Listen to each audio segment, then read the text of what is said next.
புதிய தேர்தல் ஆணைய சட்டப்படி தேர்தல் ஆணையர்களை நியமிக்க தடை விதிக்க கோரி உச்சநீதிமன்றத்தில் மனு தாக்கல் செய்யப்பட்டிருக்கிறது. அது குறித்த அண்மை செய்தியை தற்போது பார்த்துக் கொண்டு வருகிறோம். இது பற்றிய விரிவான தகவல்களை தருவதற்காக நமது டெல்லி சிறப்பு செய்தியாளர் பால் முருகன் நம்முடைய இணைந்திருக்கிறார். வணக்கம் பால் முருகன், உங்களுடைய கூடுதல் தகவல்களை சொல்லுங்க.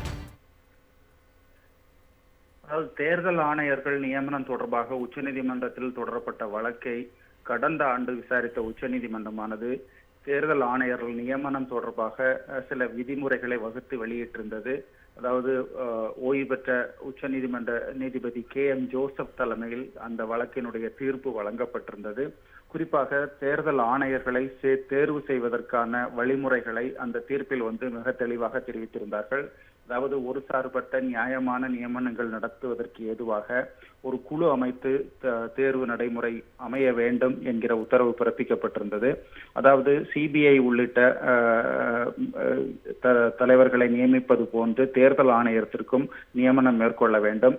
அதற்கு பிரதமர் தலைமையிலான ஒரு குழுதான் தேர்வு செய்ய வேண்டும். பிரதமர், எதிர்க்கட்சி தலைவர், அதே போன்று உச்சநீதிமன்ற தலைமை நீதிபதி ஆகியோர் அடங்கிய குழுதான் இந்த தேர்தல் ஆணையர்களை நியமிக்க வேண்டும் என்று உத்தரவு பிறப்பித்திருந்தது.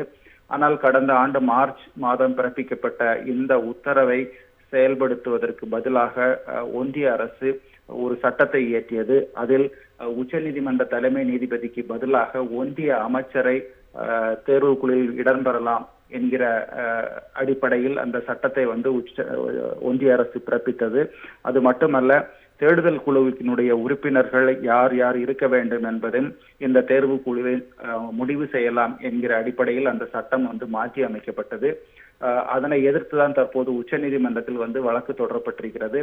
அந்த சட்டத்தின் அடிப்படையில் தேர்தல் ஆணையர்களை நியமிக்க கூடாது. உச்சநீதிமன்றம் ஏற்கனவே பிறப்பித்த உத்தரவுப்படி உச்சநீதிமன்ற தலைமை நீதிபதி உள்ளிட்டோர் அடங்கிய குழுதான் தேர்தல் ஆணையர்களை நியமிக்க வேண்டும். ஆகவே தற்போது உள்ள சட்டத்தின் பிரிவு 7(8) படி நியமனம் மேற்கொள்ளக்கூடாது என்று உச்சநீதிமன்றத்தில் இந்த மனு தாக்கல் செய்யப்பட்டிருக்கிறது. இந்த மனுவும் விரைவில் விசாரணைக்கு வர இருக்கிறது. ஏனென்றால் வரும் 13, 14 தேதிகளில் தேர்வு குழுவானது கூட இருக்கிறது. புதிய தேர்தல் ஆணையர்களை நியமிப்பதற்கான நடவடிக்கையை ஒன்றிய அரசு தொடங்கி இருப்பதாக தகவல்கள் வெளியாகி இருக்கின்றன.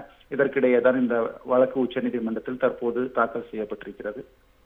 உங்களுடைய அண்மை தகவலுக்கு நன்றி பால் முருகன்.